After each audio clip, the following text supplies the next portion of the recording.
नमस्कार दोस्तों।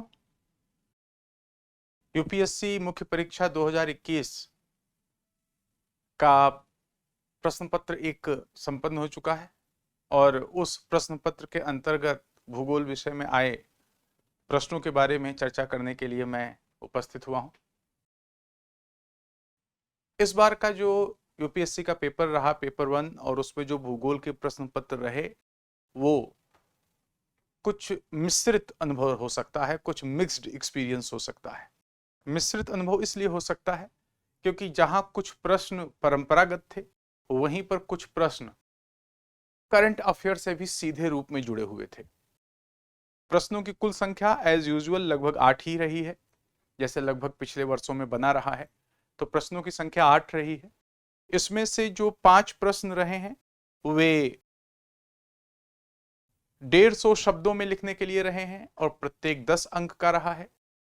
और इसके अलावा जो 250 शब्दों वाले प्रश्न आए हैं जिनका उत्तर 250 शब्दों में लिखना है, उनकी संख्या 3 रही है। इस प्रकार देखा जाए तो कुल 95 मार्क्स, 95 अंकों के प्रश्न भूगोल विषय से पूछे गए हैं। अब आइए देखते हैं उनमें से प्रश्नों का स्वरूप कैसा रहा।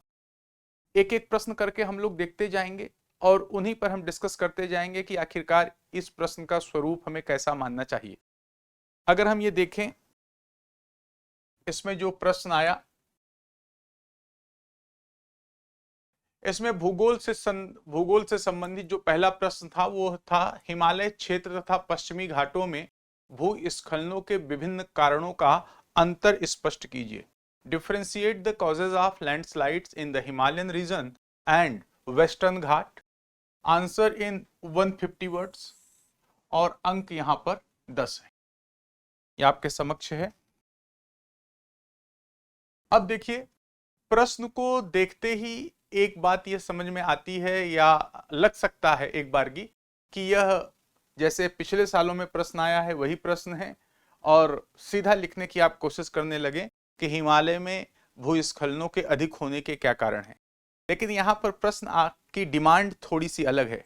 प्रश्न की यह डिमांड है कि आप ये बताएं कि हिमालयी क्षेत्र तथा पश्चिमी घाट, ये दो क्षेत्र यहां पर दे रहा है कि हिमालयी क्षेत्र तथा पश्चिमी घाट में भूस्खलनों के विभिन्न कारणों का अंतर स्पष्ट कीजिए।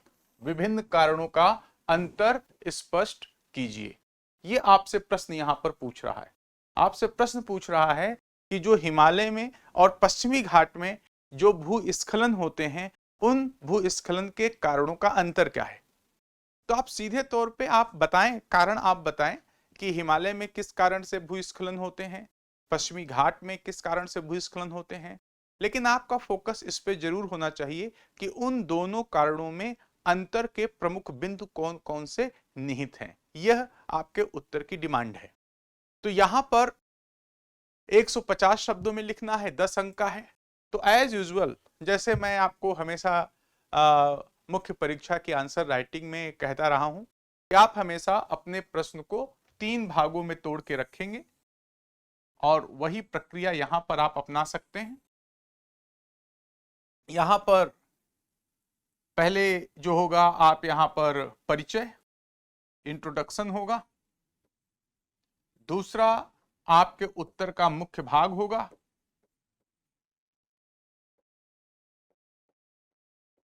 और तीसरा यहां पर निष्कर्ष या आगे की राह भी हो सकती है। लेकिन आगे की राह यहां क्या देंगे, क्योंकि इसने कुछ ऐसा कहा नहीं है कि उनके शमन के उपायों पर चर्चा करें, कुछ ऐसा कहा नहीं है। वो सिंपल सा सीधा सा ये जानना चाह रहा है कि हिमालय और पश्चिमी घाट जो लैंड स्लाइड प्रोन एरिया हैं, जो भूस्खलन प्रवण क्षेत्र हैं, दोनों जगह भूस्खलन होते हैं। लेकिन यहाँ पर भूस्खलन के जो कारण हैं उनके अंतर क्या है, उन पर आपको चर्चा करना है। तो यहां पर आप हमेशा ध्यान दें, 3 भाग हो जाएंगे, परिचय, मुख्य भाग और निष्कर्ष। परिचय में आप ये जरूर कर सकते हैं कि आप भारत में भूस्खलन, भारत में या भारत किस प्रकार भूस्खलन के प्रति सुग्राही है, कौन कौन से क्षेत्र हैं, उन पर आप जरूर संक्षिप्त चर्चा कर सकते हैं 3-4 लाइन में, जिससे कि हिमालय और पश्चिमी घाट दोनों उसमें आ जाएं। फिर मुख्य भाग के अंतर्गत आप चर्चा करेंगे कि यहां पर हिमालय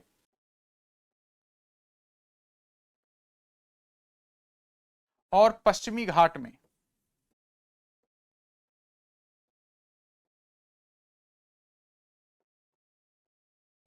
हिमालय और पश्चिमी घाट में हिमालय और पश्चिमी घाट में भूस्खलन के कारण कौन से हैं, उन कारणों के अंतर्गत ही आपको अंतर ट्रेस करने पड़ेंगे, है ना। फिर आप निष्कर्ष में बता सकते हैं इन दोनों क्षेत्रों में होने वाली क्षति के बारे में बात करते हुए आप अपने प्रश्नों का या अपने उत्तर का समापन कर सकते हैं, ठीक है ना। तो इस प्रकार आपके उत्तर का एक पैटर्न होना चाहिए। मैं यहां पर आपसे सिर्फ उत्तर ही डिस्कस नहीं कर रहा हूं, मैं आपसे यहां पर डिस्कस करूंगा कि उसके कौन कौन से पक्ष हो सकते हैं और उसी में से आपको अपना उत्तर निकाल लेना है। अगर हम इसके उत्तर को देखें तो हम इसके उत्तर को कुछ इस प्रकार प्रस्तुत कर सकते हैं, हम इसका कुछ प्रारूप दे सकते हैं। यहां पर हम प्रारूप दे सकते हैं, जो परिचय है, परिचय का जो पार्ट है हम यहां से स्टार्ट कर सकते हैं कि भारत में 0.42 मिलियन वर्ग किलोमीटर अथवा भूभाग का 12.6% भाग भूस्खलन ग्रस्त है। हम इसमें हिमाच्छादित भागों को हटा रहे हैं, हिमाच्छादित भागों को हटा रहे हैं। अगर उन्हें जोड़ लेते हैं तो कई जगह फिर आपको 15% क्षेत्र मिलता है। हम हिमाच्छादित भाग को हटा करके बात कर रहे हैं। तो यहां पर है कि भारत में 0.42 मिलियन वर्ग किलोमीटर अथवा भूभाग का 12.6% भाग भूस्खलन ग्रस्त है, जिसके अंतर्गत 0.18 मिलियन वर्ग किलोमीटर उत्तर पूर्वी हिमालय, 0.14 मिलियन वर्ग किलोमीटर उत्तर पश्चिमी हिमालय। तो आप देख रहे हैं यहां पर अपने आप हिमालय की सुभेद्यता ज्यादा हो जाती है, और 0.09 मिलियन वर्ग किलोमीटर पश्चिमी घाट वो कोंकण की पहाड़ियों तथा 0.1 मिलियन वर्ग किलोमीटर पूर्वी घाट में आंध्र प्रदेश में अरकू क्षेत्र शामिल है। इस प्रकार आप यहां पर अपने परिचय में ही सबसे पहले भारत में जो भूस्खलन ग्रस्त क्षेत्र हैं उनका उल्लेख कर देते हैं, तो उनमें अपने से हिमालय और पश्चिमी घाट के भूस्खलन क्षेत्र शामिल हो जाते हैं। और फिर यहां पर आपको एक चित्र इंट्रोड्यूस कर देना चाहिए, यहां पर आपको एक डायग्राम इंट्रोड्यूस कर देना चाहिए। वो डायग्राम हो सकता है इंडिया के मैप के रूप में,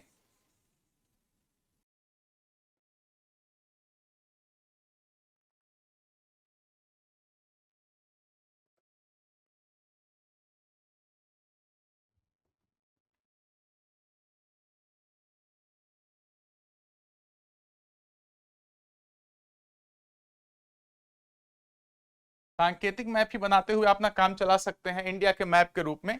यहां आप हिमालय शो कर सकते हैं यहां पर, और इसके बाद यहां पर आप पश्चिमी घाट शो कर सकते हैं, ये पश्चिमी घाट का क्षेत्र इधर, और इसके साथ आप यहां पर पूर्वी घाट के क्षेत्र को यहां पर बता सकते हैं। और यहां पर आप यहीं से आप अपने प्रश्न को स्टार्ट कर सकते हैं कि आखिरकार भारत में कौन कौन से भूस्खलन प्रवण क्षेत्र हैं, और उन भूस्खलन प्रवण क्षेत्रों में दो सर्वाधिक प्रमुख क्षेत्र हिमालय क्षेत्र है, हिमालय का क्षेत्र है, और उसके अलावा दूसरा यहां पर पश्चिमी घाट है। यहां पर आप सीधे ये बात कर सकते हैं। इसके बाद यहां पर मैं आपको बता रहा हूं कि हिमालयी भाग में भूस्खलन के कौन कौन से कारण हो सकते हैं। तो हिमालयी क्षेत्र हो चाहे पश्चिमी घाट का क्षेत्र हो, दोनों जगह प्राकृतिक और मानव जनित दोनों प्रकार के कारण उत्तरदायी होते हैं। तो अगर हिमालयी भाग में हम भूस्खलन के कारण देखते हैं, और उनमें से हम पहले देखते हैं प्राकृतिक कारण, तो प्राकृतिक कारण के अंतर्गत है कि हिमालय युवा वलित पर्वत है। हिमालय क्या है? एक हिमालय युवा वलित पर्वत है, अतः इसमें अभी भी उत्थान जारी है, जिससे यहाँ चट्टानें असंतुलन में पाई जाती हैं। यहाँ संतुलन जन्य भूकंप की परिस्थितियां निर्मित होती हैं, एक तो प्लेट विवर्तन की, उसके अलावा संतुलन स्थापित करने, अपर्दन और उत्थान दोनों की प्रक्रिया के सहारे यहाँ भूकंप आते हैं। तो निश्चित रूप में यह एक असंतुलन की स्थिति में है, और असंतुलन की स्थिति में यहाँ पर भूस्खलन की दशाओं का निर्माण होता है। तो पहला हिमालय युवा वलित पर्वत है, अतः इसमें अभी भी उत्थान जारी है, जिससे यहाँ चट्टानें असंतुलन अवस्था में है। दूसरा, यहां पर हिमालय का विवर्तनिक दृष्टिकोण से अत्यधिक संवेदनशील होना। अभी भी भारतीय प्लेट उत्तर पूर्व की ओर गतिशील है और यह यूरेशियाई प्लेट पर लगातार दबाव बनाए हुए है, लगातार दबाव जनरेट कर रही है। इस कारण यहां पर विवर्तनिक हलचलें होती रहती हैं और ये हलचलें यहां भूस्खलन को जन्म देती हैं। तीसरा, दोनों उपरोक्त कारणों से जो एक महत्वपूर्ण कारण उभर कर सामने आता है वो है कि इसकी भूकंपों के प्रति सुग्राहिता, यह भूकंपों के प्रति अत्यधिक संवेदनशील है और यहाँ जो भूकंप आते हैं वो लैंडस्लाइड, वो भूस्खलन की दशाओं का निर्माण करते हैं। तीसरा, अत्यधिक ऊंचाई और तीव्र ढाल।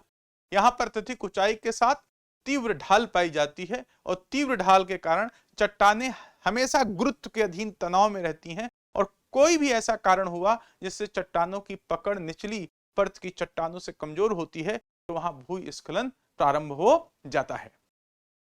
नंबर 5, हिमालय से निकलने वाली नदियों के कारण जल तथा अवसाद का दबाव बढ़ जाता है। नंबर 6, हिमालयी क्षेत्र में ठंड के समय प्राप्त होने वाली बर्फ जब गर्मियों में पिघलती है तब मिट्टी को मुलायम बना देती है और यह मुलायम मृदा ढाल के सहारे आगे की ओर गति करती है।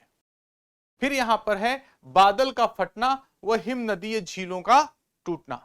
बादल का फटना और हिम नदीय झीलों का टूटना। हाल के दिनों में हिमालय में भूस्खलन के लिए ये कारण भी उत्तरदायी देखे गए हैं, है ना। तो अब आपने अपने प्रश्न का प्रारंभ किया। अब देखो यहां पर प्रश्न के प्रारंभ करने का दूसरा तरीका भी हो सकता है, आप ऐसा भी कर सकते हैं, लेकिन लिखना 150 शब्दों में ही है, यह भी सीमा आपको ध्यान में रखनी है। आप यहां भूस्खलन की परिभाषा से शुरू कर सकते हैं।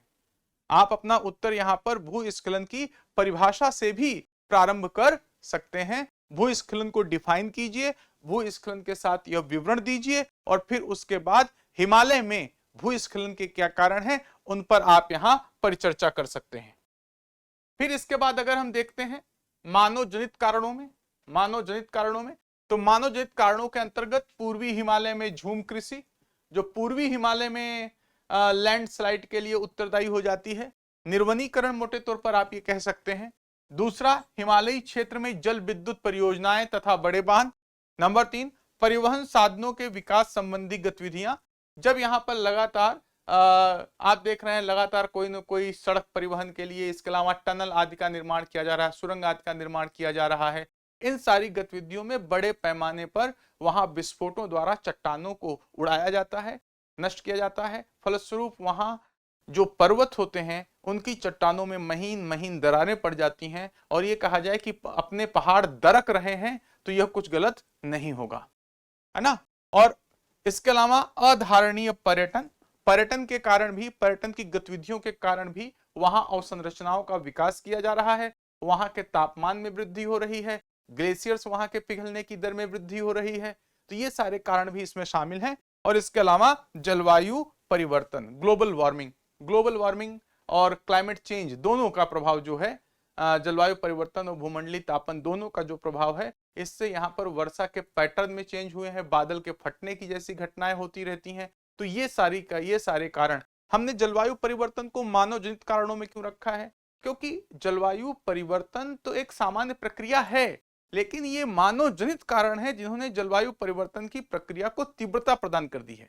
इसलिए यहां पर हम मानव जनित कारणों के अंतर्गत इसमें चर्चा कर सकते हैं। तो हिमालय भाग में भूस्खलन के ये कारण। फिर हम देखेंगे दूसरा, पश्चिमी घाट में भूस्खलन के कारण। पश्चिमी घाट में भी भूस्खलन के कारणों पर जब हम चर्चा करेंगे तो यहाँ पश्चिमी घाट के भूस्खलन के दो कारण, यहाँ भी प्राकृतिक कारण और मानव जनित कारण। प्राकृतिक कारण, पश्चिमी घाट के पश्चिमी ढाल का तीव्र होना। पश्चिमी घाट प्रायद्वीपीय हिमालय में खड़ा कगार है, बिल्कुल खड़ा कगार है, ब्लॉक माउंटेन है, एक खड़ा कगार है। खड़ा कगार होने के कारण तीव्र ढाल है। तीव्र ढाल के कारण यहाँ चट्टानें तनाव में रहती हैं और हल्की भी कहीं से दरार पड़ती है तो चट्टानें खिसकती हैं। तो यहां पर पश्चिमी घाट के पश्चिमी भाग में तीव्र ढाल यहां पर कारण बनता है भूस्खलन का। दूसरा है पश्चिमी घाट की पश्चिमी ढाल। पश्चिमी घाट की पश्चिमी ढाल दक्षिण पश्चिम मानसून की अरब सागर की शाखा से अत्यधिक उच्च वर्षा प्राप्त करती है। यहां पर जो अत्यधिक उच्च वर्षा है वो अपर्दन करती है, यहां पर उस अपर्दन जनित भूस्खलन की दशाओं का निर्माण होता है। हिमालय में हिमालय में दूसरी तरफ जहां टेक्टोनिक रूप में एक्टिविटी ज्यादा है, हिमालय में ध्यान रखिएगा, हिमालय में टेक्टोनिक रूप में एक्टिविटी है, हिमालय असंतुलित है, हिमालय में भूकंपों की तीव्रता है, हिमालय का दक्षिणी ढाल तीव्र होना, हिमालय में जो बर्फ वगैरह पिघलती है, जो हिम नदीय झीलें पिघलती हैं, उनसे यहां पर भूस्खलन होता है। लेकिन पश्चिमी घाट तो एक स्थिर क्षेत्र है लगभग। पश्चिमी घाट जो प्रायद्वीपीय भारत में स्थित है वह टेक्टोनिक दृष्टिकोण से एक स्थिर क्षेत्र है। वहां पर इतना ज्यादा असंतुलन नहीं है, असंतुलन की दशाएं नहीं पाई जाती हैं। वहां पर तीव्र भूकंपों के चांस न्यूनतम होते हैं। लेकिन इसके बावजूद अगर यहां पर पश्चिमी घाट के पश्चिमी भाग में खास तौर पे भूस्खलन होता है तो उसका पहला कारण है यहां पर ढाल का तीव्र होना। दूसरा कारण है यहां दक्षिण पश्चिम मानसून की अरब सागर की शाखा से अत्यधिक उच्च वर्षा प्राप्त करना। और फिर यहां पर तीसरा आ जाता है नीलगिरी क्षेत्र, पश्चिमी व पूर्वी घाट का मिलन क्षेत्र है, अतः यह क्षेत्र भी कुछ भ्रंशों के अधीन है। यहां भी कुछ भ्रंश पाए जाते हैं और ये भ्रंश जब एक्टिव होते हैं तब यहां पर भूस्खलन की दशाओं का निर्माण होता है। लेकिन देखा जाए तो पश्चिमी घाट में प्राकृतिक कारणों की अपेक्षा मानव जनित कारण भूस्खलन के लिए अधिक उत्तरदायी है ना। तो अब यहां पर देखें मानव जनित कारणों में जल विद्युत परियोजनाएं बड़े मान, दूसरा है यहां पर खनन उद्योग, यहां पर माइनिंग इंडस्ट्री लगातार चर्चा में रही है। फिर परिवहन के साधनों का विकास, जो कोंकण रेलवे आदि का विकास हुआ है उसके सहारे वहां पर उस क्षेत्रों में लगातार भूस्खलन की घटनाएं हुई हैं। फिर इसके बाद निर्वनीकरण, फिर अवैज्ञानिक कृषि पद्धतियां। पश्चिमी घाट के अधिकांश ढालों का उपयोग फसलों को उगाने हेतु किया जाता है, जिससे कृषि के दौरान प्राकृतिक जल निकास प्रणाली अवरुद्ध हो जाती है, जो भूस्खलन की प्रायिकता प्रोबेबिलिटी को बढ़ा देती है। और फिर मानव अधिवासों का प्रसार और पर्यटन, मानव अधिवासों का प्रसार और पर्यटन। तो यहां पर इतनी चीजें आपके पास कच्चे माल के रूप में उपलब्ध हैं और इनका उपयोग करते हुए आप अपना उत्तर सेट कर सकते हैं। अगर हम उत्तर सेट करने की रूपरेखा देखें तो सबसे पहले आप भूस्खलन की परिभाषा को बताते हुए या भूस्खलन के वितरण को बताते हुए भारत का एक मानचित्र बना दें। भारत के मानचित्र में आप हिमालय और पश्चिमी घाट को दिखा दें। मानचित्र यद्यप बहुत जरूरी नहीं है यहां पर, लेकिन एग्जामिनर के लिए अगर आप मानचित्र बना देते हैं तो एक पॉजिटिव इंपैक्ट जरूर पड़ेगा। और उसके बाद आप चर्चा करें कि हिमालय और पश्चिमी घाट में भूस्खलन के कौन कौन से कारण हैं, और इन चर्चा के दौरान आप ये स्पष्ट करें हिमालयी क्षेत्र में जहां प्राकृतिक जो दशाएं हैं वे भूस्खलन के लिए उत्तरदायी होती हैं, पश्चिमी घाट में वहीं मानव जनित कारण भूस्खलन के लिए अधिक उत्तरदायी बन जाते हैं। प्राकृतिक कारणों में जो विभेद हैं दोनों को देखकर जो आए उनका आप अंतर लीजिए, और यहां पर कृत्रिम मानव जनित कारणों में जो अंतर आए उनका आप सहारा लीजिए और यहां पर उनके अंतर को आप स्पष्ट कर सकते हैं। ठीक है ना। अब आइए दूसरे प्रश्न की तरफ चला जाए।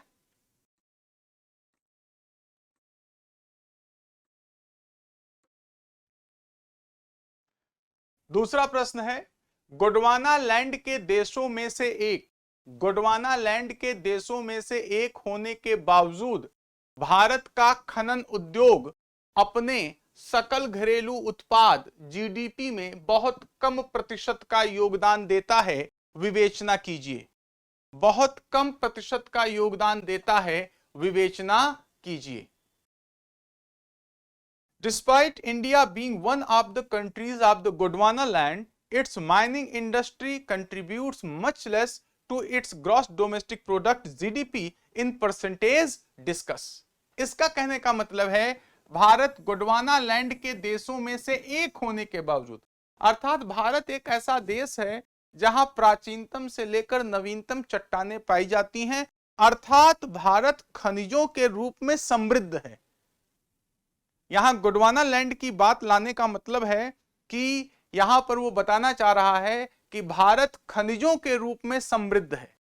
भारत खनिजों के रूप में समृद्ध होने के बावजूद भी भारत का जो खनन उद्योग है वह अपने सकल घरेलू उत्पाद में अपनी क्षमता और संभावनाओं के बराबर योगदान नहीं दे पाता, अर्थात बहुत कम प्रतिशत योगदान दे पाता है, विवेचना कीजिए। आप इसके कारणों पर चर्चा कीजिए। सिंपल से आपको कारणों पर यहां चर्चा करनी है। यहां भी आप माइनिंग के डिस्ट्रीब्यूशन का डायग्राम शो कर सकते हैं चाहे तो।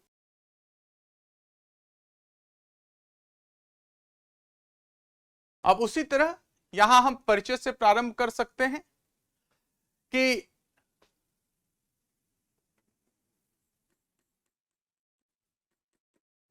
भारत प्राचीनतम भूसहतियों में से एक गोंडवाना लैंड का भाग है। भूसहत मतलब लैंड मास, जो अंगारा लैंड और गोंडवाना लैंड दो लैंड मास हुए, उसके संदर्भ में यहां पर बात है। तो भारत प्राचीनतम भूसहतियों में से एक गोंडवाना लैंड का भाग है तथा यहां विभिन्न खनिज संपदाओं से संपन्न चट्टानी तंत्र पाए जाते हैं। चट्टानी तंत्र पाए जाते हैं। नाम भी लिख सकते हो आप यहां पर, धारवाड़ वगैरह का नाम लिखते हुए, दो चार का नाम लिखते हुए आप आगे बढ़ सकते हो। धात्विक से संपन्न चट्टानी तंत्र पाए जाते हैं। भारत 95 प्रकार के खनिजों का उत्पादन करता है। हर साल उत्पादित खनिजों की संख्या में चेंज होता रहता है, तो नॉर्मली 85 to 95 मिनरल्स हैं जिनका भारत उत्पादन करता है ना। तो हम इसमें 95 प्रकार के लिख सकते हो। इसको कहीं आपको कुछ कम ज्यादा मिले तो उसको लेके परेशान नहीं होना। भारत 95 प्रकार के खनिजों का उत्पादन करता है, जिसमें धात्विक, अधात्विक, ऊर्जा तथा लघु खनिज आदि शामिल हैं। इसके बावजूद भारत में सकल घरेलू उत्पाद में खनन क्षेत्र का योगदान मात्र 2.3% से 2.5% ही है, जो कि संभावनाओं और क्षमता की तुलना में काफी कम है और जिसके प्रमुख कारण निम्नलिखित हैं। परिचय हो गया, आप यहां परिचय पर आ गए।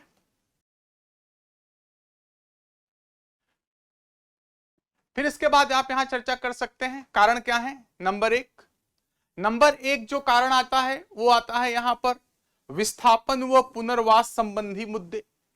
पहला है विस्थापन व पुनर्वास संबंधी मुद्दे हो सकते हैं, जैसे भारत के जो अधिकांश खाने हैं, जो अधिकांश खनिज क्षेत्र हैं, उनकी अवस्थिति क्या है। तो भारत में अधिकांश खनिज समूह वनीय क्षेत्रों में है, जहां विशिष्ट जनजातियां निवास करती हैं। खनन गतिविधियों से विस्थापन होता है तथा उचित पुनर्वास व्यवस्था न होने पर विरोध बढ़ता है। आप यहां पर बात समझें, भारत के जो अधिक खनिज संपन्न क्षेत्र हैं वो वनीय क्षेत्रों में है और वनीय क्षेत्रों में विशिष्ट जनजातीय समूह निवास करता है।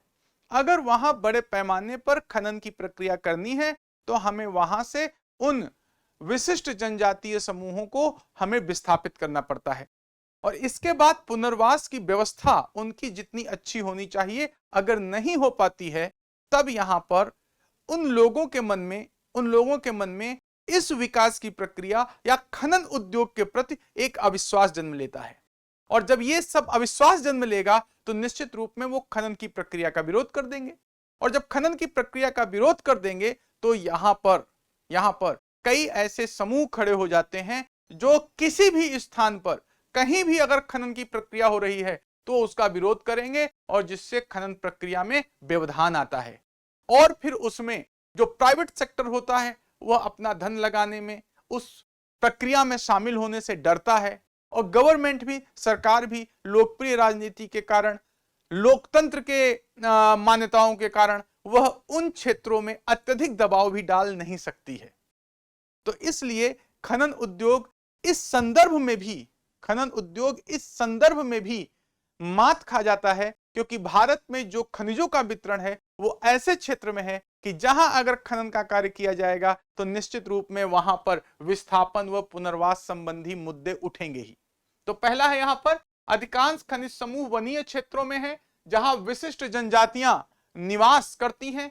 खनन गतिविधियों से विस्थापन होता है, जन विस्थापन, लोगों का विस्थापन होता है तथा उचित पुनर्वास व्यवस्था न होने पर विरोध बढ़ता है। आई बात समझ में? फिर दूसरा मुद्दा सिर्फ लोगों के विस्थापन का नहीं होता है, बल्कि विशिष्ट सांस्कृतिक विरासत के नष्ट होने का भी खतरा हो जाता है। तो इस पर विरोध की दशाएं उत्पन्न हो जाती हैं। सरकार व स्थानीय जनसमूह में अविश्वास के कारण वामपंथी अतिवाद को बढ़ावा मिलता है तथा उड़ीसा, छत्तीसगढ़, झारखंड जैसे क्षेत्रों में खनन उद्योग को ऐसी ही समस्याओं का सामना करना पड़ता है। बात समझ में आ रही है वाली? अब खनन उद्योग में श्रमिकों की सुरक्षा की व्यवस्था के आधुनिक न होने के कारण भी उनके जीवन को निरंतर खतरा बना रहता है। तो ये प्रमुख कारण हो जाते हैं विस्थापन, पुनर्वास, सुरक्षा संबंधी मुद्दे, जो मुद्दे भारत में खनन उद्योग को एक लाभदायक उद्योग के रूप में या खनन उद्योग में एक बहुत बड़े निवेश या खनन उद्योग को सीमित करने में योगदान देते हैं। तो पहला कारण हो गया, पहले कारण के इतने पक्ष आपको लिखने हैं।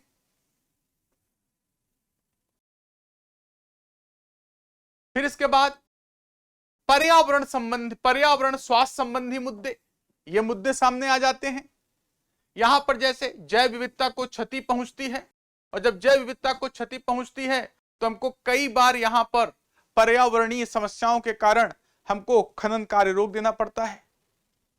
भारत में उच्च स्तर की जैव विविधता है, कई बायोडायवर्सिटी हॉटस्पॉट हैं, जैसे पूरा पश्चिमी घाट बायोडायवर्सिटी हॉटस्पॉट है और वहां बहुत सारे मिनरल्स हैं, और वहां पर अगर माइनिंग की जाती है तो वहां पर जैव विविधता और वहां पर जो वन्य संपदा है उनको नुकसान होता है।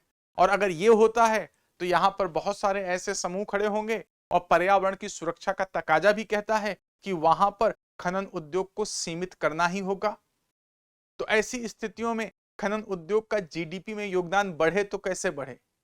और दूसरा प्रदूषण संबंधी मुद्दे, जहां कहीं भी खनन उद्योग संबंधी गतिविधियां होती हैं वहां पर जल, मृदा, वायु आदि के प्रदूषण की दशाएं उत्पन्न हो जाती हैं अगर उचित कदम नहीं उठाए जाएं। विभिन्न प्रकार की बीमारियों के फैलने का भय रहता है, जैसे सिलिकोसिस, फाइब्रोसिस आदि खनन प्रक्रिया के दौरान। इस कारण भी उस क्षेत्र में खनन प्रक्रिया का विरोध होता है। तीसरा यहां पर है जो प्रमुख मुद्दा, प्रशासनिक मुद्दा। प्रशासनिक मुद्दों के अंतर्गत खानों के आवंटन में भ्रष्टाचार संबंधी समस्याएं, खानों का आवंटन जो किया जाता है वो बहुत समस्याग्रस्त रहा है। दूसरा, पर्यावरणीय अनापत्तियों को जारी करने में विलंब, जैसे हमने यहां पर कहा कि जैव विविधता क्षति या पर्यावरणीय क्षति के मुद्दे होते हैं, तो अगर कहीं पर कोई खनन संबंधी लाइसेंस दिया गया, खनन संबंधी कार्य वहां प्रारंभ करना है, तो वहां पर पर्यावरणीय प्रभाव मूल्यांकन होता है और उसके बाद वहां उस खनन उद्योग को क्लियरेंस दिया जाता है, अनापत्ति प्रमाण पत्र दिया जाता है, लेकिन यह प्रक्रिया बहुत लंबी कई बार खिंच जाती है। और इसके अलावा न्यायपालिका की सक्रियता से उत्पन्न प्रभाव, अगर एक जनहित याचिका दायर कर दी जाए या कुछ विभिन्न मुद्दों, विभिन्न समूहों द्वारा कुछ मुद्दे उठा दिया जाए तो यहाँ न्यायपालिका भी हो सकता है खनन की प्रक्रिया या खनन उद्योग पर एक तरह से कहा जाए दबाव बनाती है कि इस तरह का खनन नहीं किया जाना चाहिए। और इसके अलावा सार्वजनिक उपक्रमों के एकाधिकारों से संबंधित मुद्दे, राइट, यहाँ पर बहुत सारे ऐसी खाने हैं, ऐसे खनन क्षेत्र हैं जहां पर सरकारी उपक्रमों को, सार्वजनिक उपक्रमों या सरकारी उपक्रमों को ही वरीयता दी जाती है। उन क्षेत्रों में उन्हें ही खनन के एकाधिकार दिए जाते हैं और प्राइवेट प्लेयर्स जो होते हैं, जो प्राइवेट सेक्टर होता है, इनसे दूर रहता है। तो इन सब के कारण भी समस्याएं उत्पन्न होती हैं। इसके अलावा क्या है, भारत में खाने बहुत छोटी खाने हैं, वृहद, इसके अलावा भी लिखोगे आप जो मैं आपको बता रहा हूं, भारत की बहुत सारी खाने छोटी छोटी खाने ज्यादा हैं, वृहद स्तर की खाने नहीं है। यहाँ तकनीकी पर निवेश का स्तर बहुत ऊंचा नहीं है, यहाँ पर खानों के आधुनिकीकरण के संदर्भ में काम नहीं किया गया है बड़े पैमाने पर। तो इसलिए खानों का जो आर्थिक लाभ होता है, जितना बढ़ना चाहिए उतना लाभ नहीं बढ़ने पाता। तो ये तीन चीजें भी आप वहां पर लिख देंगे इसके बाद। और फिर इसके बाद आप अपने परिणाम की तरफ चले आएंगे कि उपरोक्त कारणों के अतिरिक्त खनिज अन्वेषण, बताइएगा कि उपरोक्त कारणों के अतिरिक्त खनिज अन्वेषण, खनन उद्योग में आधुनिक तकनीकों के प्रयोग की गति का धीमा होना भी इस उद्योग के विकास की प्रक्रिया को मंद करता है। और अगर आप चाहें तो जो राष्ट्रीय खनिज नीति 2019 आई है उसका उल्लेख करते हुए कह दोगे कि सरकार अब खनन क्षेत्र, इस नीति का उल्लेख करते हुए आप बता सकते हैं कि सरकार अब खनन क्षेत्र को आर्थिक रूप में लाभदायक बनाने के लिए प्रयासरत है, और इसके कुछ एक दो चीजें बता दो कि ऐसे ऐसे प्रयास किए जा रहे हैं और इससे उम्मीद है कि भविष्य में खनन उद्योग का भारत के जीडीपी में योगदान निश्चित रूप में बढ़ना चाहिए। अब देखो क्या है, ये वाला प्रश्न जो है ना, ये वाला प्रश्न थोड़ा करंट अफेयर से भी ऐड है, करंट अफेयर की भी चीजें होंगी, और इसके अलावा यहां पर ये स्टैटिक पार्ट तो है ही। खनन उद्योग की समस्याएं लंबे समय से चली आ रही हैं, लेकिन हाल के वर्षों में भारत लगातार कोशिश कर रहा है कि वह खनिजों के क्षेत्र में आत्मनिर्भर हो जाए। जैसे लिथियम की खोज या लिथियम के खनन की प्रक्रिया, ये सारी जो चल रही है, उस संदर्भ में यह प्रश्न पूछा गया है। तो यह परंपरागत प्रश्न भी है, तो करंट अफेयर से रिलेटेड भी प्रश्न है, और इस तरह के प्रश्न भविष्य में और भी आने की संभावनाएं हो गया। ये दूसरा प्रश्न इस प्रकार का आया था। अब हम नेक्स्ट क्वेश्चन की तरफ चलते हैं। तीसरा है, शहरी भूमि उपयोग के लिए जल निकायों से भूमि उद्धार के पर्यावरणीय प्रभाव क्या हैं, उदाहरणों सहित समझाइए। एग्जाम्पल देना है, समझाना तो है ही आपको, एग्जाम्पल भी देना है, लेकिन पहले प्रश्न को समझ लेना अनिवार्य है। हिंदी में अनुवाद ऐसा दिया है कि जिसे समझ पाना थोड़ा सा मुश्किल हो सकता है बहुत सारे विद्यार्थियों का, लेकिन अगर देखें तो लिखा क्या है, शहरी भूमि उपयोग के लिए जल निकायों से भूमि उद्धार के पर्यावरणीय प्रभाव क्या हैं। अब भूमि उद्धार को लेकर के हम कंफ्यूज हो सकते हैं कि उद्धार शब्द का मतलब क्या है, तो थोड़ा अंग्रेजी में पढ़े तो पकड़ में आ जाता है। What are the environmental implications of the reclamation of water bodies into urban land use? इसका मतलब है कि अगर नगरों का विस्तार हो रहा है और नगरों के विस्तार के क्रम में नगरीय कार्यों के लिए भूमि उपयोग हेतु, नगरीय कार्यों के लिए भूमि उपयोग हेतु जो वहां जलीय संसाधन है, जो जलीय निकाय हैं, जैसे झीलें हैं, नदियां हैं, वेटलैंड्स हैं, आर्द्र भूमियां हैं, उनसे अगर जमीन छीन ली जाए, मतलब जो जलीय तंत्र हैं, अगर उनके स्थान पर शहरी क्षेत्र का दबाव पड़ता है, शहरी कार्यों के लिए उनकी भूमि का उपयोग किया जाता है, तब इसके क्या क्या पर्यावरणीय प्रभाव हैं, उदाहरण सहित समझाइए। मोटे तौर पे यह है कि जब नगर के प्रसार की प्रक्रिया में नगरों में उपस्थित जलीय निकायों का क्षेत्र सिकुड़ता है या नगरीय क्रियाकलापों के अधीन नगरों में उपस्थित जलीय निकाय आ जाते हैं, उनका अतिक्रमण होता है, तो उसके कौन कौन से पर्यावरणीय प्रभाव होते हैं, ये आपको बताना है। 10 अंकों का यह एक प्रश्न है और इसे 150 शब्दों में इसका उत्तर आपको लिखना है। उम्मीद है प्रश्न आपको यहां पर पूरी तरह समझ में आ गया है। आइए अब इसके उत्तर की तरफ चलते हैं। फिर वही परिचय, मुख्य भाग, निष्कर्ष की तरफ हम चल सकते हैं। यहां पर परिचय में देखते हैं, मानव के जीवित रहने तथा गुणवत्तापूर्ण जीवन हेतु जल की पर्याप्त उपलब्धता एक अनिवार्य पूर्व शर्त है ना। थोड़ा सा फिलोसॉफिकल टच देते हुए, मानव के जीवित रहने तथा गुणवत्तापूर्ण जीवन हेतु जल की पर्याप्त उपलब्धता एक अनिवार्य पूर्व शर्त है। विश्व आयोग की पर्यावरण और धारणीयता पर सन 2020 की रिपोर्ट के अनुसार, किसकी? विश्व आयोग की पर्यावरण व धारणीयता पर सन 2020 की रिपोर्ट के अनुसार निरंतर बढ़ता नगरीकरण जल प्रतिबल को और तीव्र करेगा, जिसका मुख्य कारण शहरी भूमि उपयोग के लिए जल निकायों से भूमि प्राप्त करना होगा। इस प्रक्रिया के पर्यावरण पर निम्नलिखित प्रभाव देखे जा सकते हैं या देखे जा रहे हैं। परिचय है बिल्कुल कि हमें जल की आवश्यकता है, जल ही हमारा जीवन है।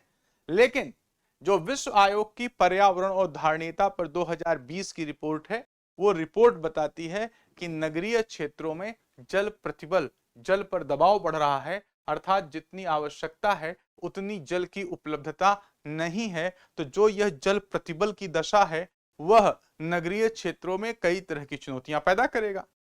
और जो यह जल प्रतिबल है वह क्यों आएगा? जल प्रतिबल का मतलब जितनी डिमांड है उतनी सप्लाई नहीं हो पा रही है। और जल प्रतिबल क्यों आ रहा है? क्योंकि जो शहरी जलीय निकाय हैं वहां पर शहरी कार्यों के लिए जमीन का अतिक्रमण किया जा रहा है। उसके निम्नलिखित प्रभाव पर्यावरणीय प्रभाव हो सकते हैं। नंबर 1, और उदाहरण सहित समझाना है, यह बात ध्यान रखिएगा, है ना।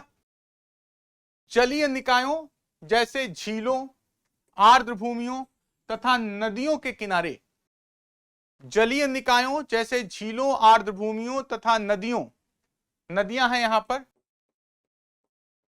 तथा नदियों के किनारे नगरों के विकास से जल निकायों के विस्तार में कमी आती है, जो इन जल निकायों की जैव विविधता को क्षति पहुंचाती है। भारत की विभिन्न नदियां जैसे यमुना, गोमती, गंगा आदि इस समस्या से गुजर रही हैं। क्या है? जलीय निकायों, चाहे झील हो, चाहे आर्द्र भूमियां हो, चाहे नदियां हो, इनके किनारे नगरों के विकास से जल निकायों के विस्तार में कमी आती है। जल निकायों का क्षेत्र सिकुड़ता है। जब विस्तार में कमी आती है तो इन जल निकायों की जैव विविधता को क्षति पहुंचती है। उन जलीय निकायों में जो पाए जाने वाले जीव जंतु हैं उनका आवास नष्ट होगा, तो उनके फिर विकास की प्रक्रिया बाधित है, कई प्रजातियां गायब होंगी, है ना। तो यहां पर जैव विविधता को नुकसान पहुंचता है। जलीय जीवन जो है पूरा इकोसिस्टम ही एक तरह से कहा जाए अवक्रमित हो जाता है।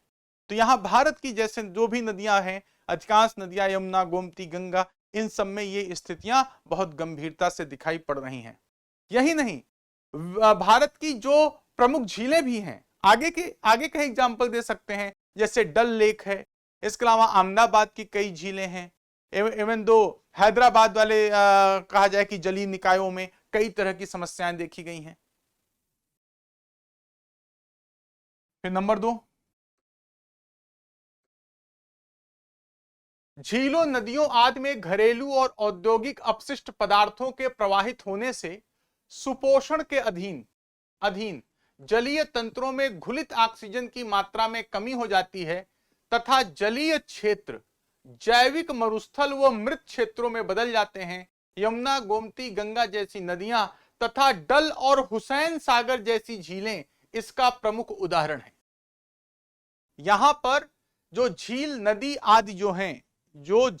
आदि हैं, वहां शहरों से घरेलू और औद्योगिक स्तर पर जो सीवेज पदार्थ जाता है, जिनमें नाइट्रेट और फास्फेट की मात्रा ज्यादा होती है, जब ये इन जलीय तंत्रों में पहुंचते हैं तो यहां शैवालों का असामान्य रूप में विकास हो जाता है, जिसे एल्गल ब्लूम कहा जाता है। और फिर शैवालों की बड़ी मात्रा में मृत्यु होती है। और जब जब डेड एल्गीज को, मृत शैवालों को जीवाणु अपघटित करते हैं तो वे उस जल में घुलित ऑक्सीजन का यूज कर लेते हैं। और जब यह प्रक्रिया होती है तो वहां पर जो जलीय निकाय में घुलित ऑक्सीजन की मात्रा जब कम हो जाती है तो वहां पर अन्य जीवों का भी विकास नहीं होने पाता तथा वह जल पीने योग्य भी नहीं रह जाता है और ऐसा क्षेत्र अपनी उत्पादकता खो देता है। इसे ही जैविक मरुस्थल कहा जाता है। तो सुपोषण, एल्गल ब्लूम,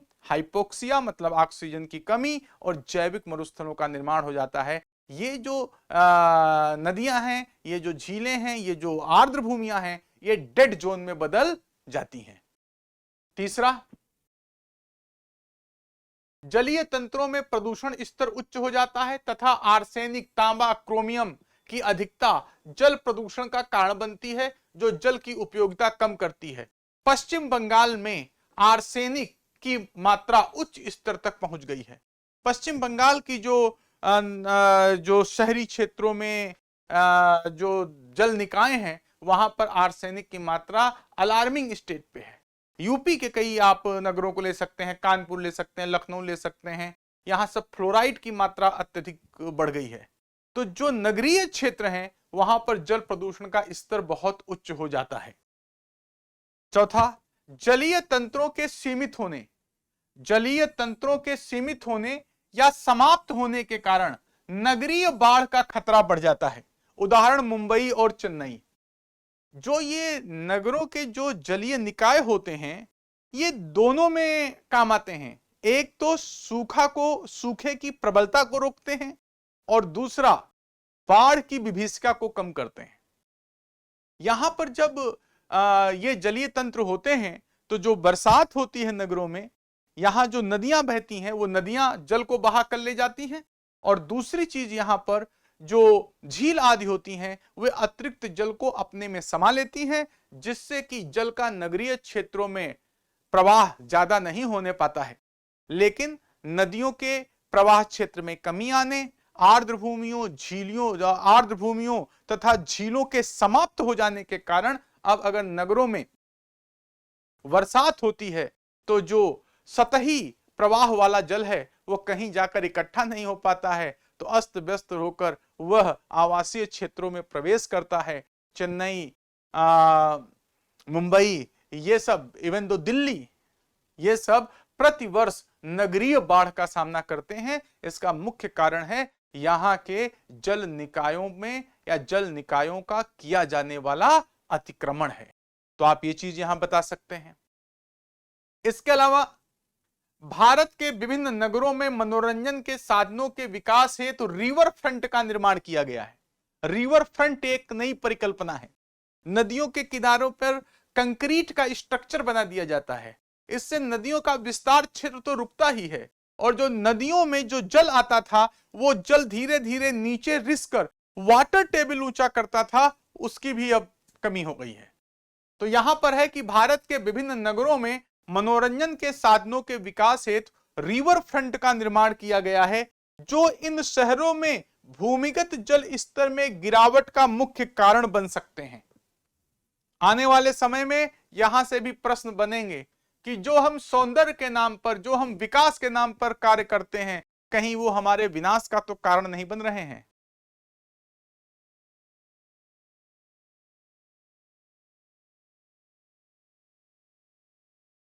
इसके अलावा नगरीय जलीय निकाय सूक्ष्म जलवायविक दशाओं के लिए महत्वपूर्ण होते हैं, जो क्षेत्र विशेष में आर्द्रता, तापमान, वर्षा आदि की दशाओं को नियंत्रित करते हैं। इनके अभाव में नगरीय पर्यावरणीय दशाओं के अवक्रमण का खतरा बढ़ जाता है। जो नगरीय जलीय तंत्र होते हैं वो निश्चित तौर में, जहां कोई जलीय तंत्र होगा वहां वाष्पन की क्रिया होगी, वहां पर ह्यूमिडिटी बढ़ेगी और टेम्परेचर का अलग स्तर हो जाता है, तो उससे एयर प्रेशर प्रभावित होता है, तो उससे पवनों का प्रभाव प्रभावित होता है ना। ये सारी चीजें, हमारे सारे नगर एक तरह से उष्माद्वीप बनते ही चले जा रहे हैं। तो जो यहाँ पर जलीय निकाय होते हैं वे जलीय निकाय नगरों में जो जलीय निकाय होते हैं वे सूक्ष्म जलवायविक दशाओं के लिए, सूक्ष्म मौसमी तत्वों के लिए बड़े महत्वपूर्ण होते हैं, जो क्षेत्र विशेष में आर्द्रता, तापमान, वर्षा आदि की दशाओं का नियंत्रण करते हैं या आदि दशाओं को नियंत्रित करते हैं। इनके अभाव में नगरीय पर्यावरणीय दशाओं के अवक्रमण का खतरा, डिग्रेड होने का खतरा बढ़ जाता है। और नगर, अब आप एंड कर सकते हैं, निष्कर्ष दे सकते हैं, नगर आर्थिक विकास का इंजन माने जाते हैं, किंतु नगरों के धारणीय विकास हेतु जलीय निकायों का संरक्षण और अनुरक्षण अति आवश्यक है।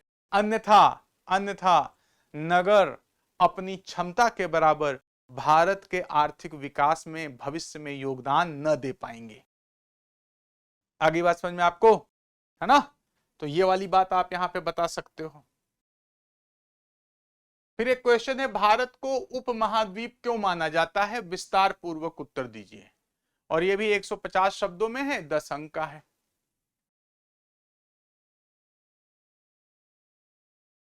भारत को उपमहाद्वीप क्यों माना जाता है, सब कॉन्टिनेंट? तो इसके लिए आपको दो चीज जाननी, तीन चीज पर हम अगर बात कर लेते हैं सिंपल सी।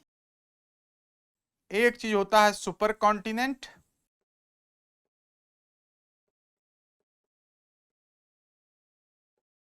एक होता है कॉन्टिनेंट, और एक होता है सब कॉन्टिनेंट।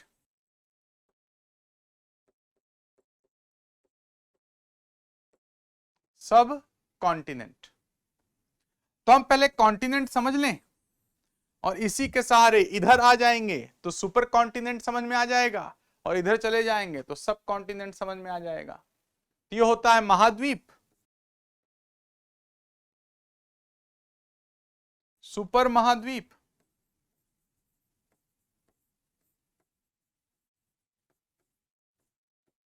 और ये होता है उपमहाद्वीप।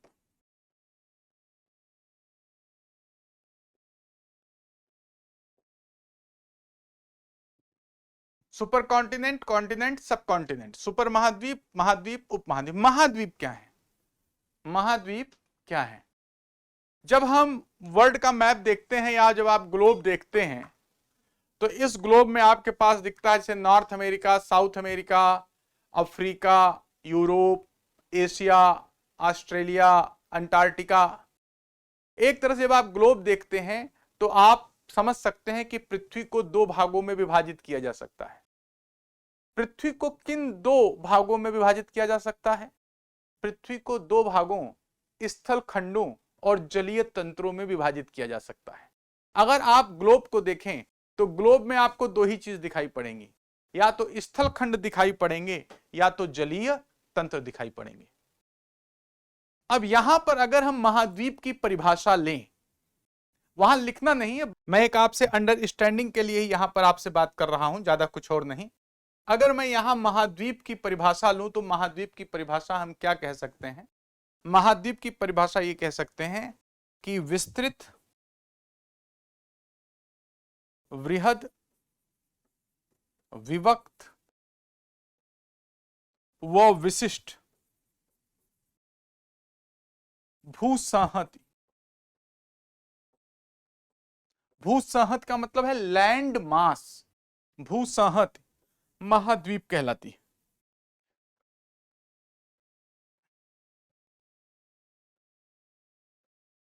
विस्तृत, वृहद, विभक्त, विशिष्ट भूसंहति महाद्वीप कहलाती है, जिसका विस्तार बहुत ज्यादा हो क्षेत्रफल के रूप में, जो एक प्लेट के रूप में, बड़ी प्लेट के रूप में विभाजित हो, जो किसी अन्य भूभाग से बिल्कुल पृथक पहचान रखती हो, और जिसकी विशिष्ट स्थितियां हों। तो ऐसे विस्तृत, वृहद, विस्तृत, वृहद, विभक्त और विशिष्ट भूसंहति को, भूभाग भी नहीं, उसकी विशिष्ट लंबाई है, विशिष्ट चौड़ाई है, विशिष्ट प्रकार की प्लेट है, वह अलग, वह अन्य स्थल खंडों से बिल्कुल अलग पहचान रखता है, ऐसे विस्तृत भूभाग को ही महाद्वीप कहा जाता है। तो जब हम बात करें महाद्वीप की तो विस्तृत, वृहद, विभक्त, विशिष्ट भूसंहति महाद्वीप कहलाती है। और जब दो या दो से अधिक महाद्वीप एक साथ पाए जाते हैं तो उसे सुपर महाद्वीप कहा जाता है। जब दो या दो से अधिक महाद्वीप एक साथ हों तो उसे सुपर महाद्वीप कहा जाता है। सुपर डुपर महाद्वीप कौन सा मिला है आपको? पैंजिया, रोडीनिया, कई रहे हैं लेकिन निकट अतीत में पैंजिया रहा है। पैंजिया में देखते हो ना, सभी महाद्वीप आपस में जुड़े हैं। लेकिन अगर आज देखो तो अमेरिका सुपर महाद्वीप है। दो अमेरिका है ना, नॉर्थ अमेरिका और साउथ अमेरिका। यूरेशिया सुपर महाद्वीप है, यूरोप एंड एशिया। तो जब दो या दो से अधिक महाद्वीप एक साथ हो जाए तो हम उसे सुपर महाद्वीप कह सकते हैं।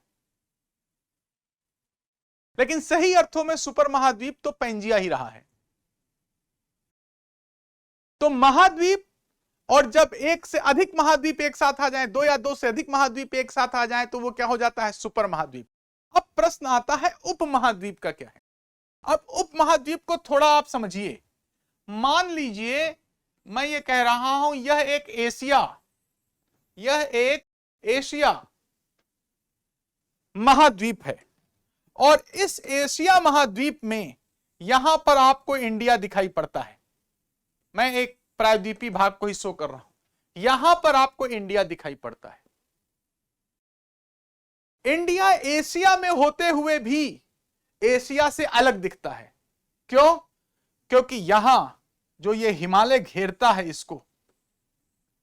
जो हिमालय इसको घेरता है उत्तर पश्चिम में, और जो इसको इधर महासागर घेरता है दक्षिण में, तो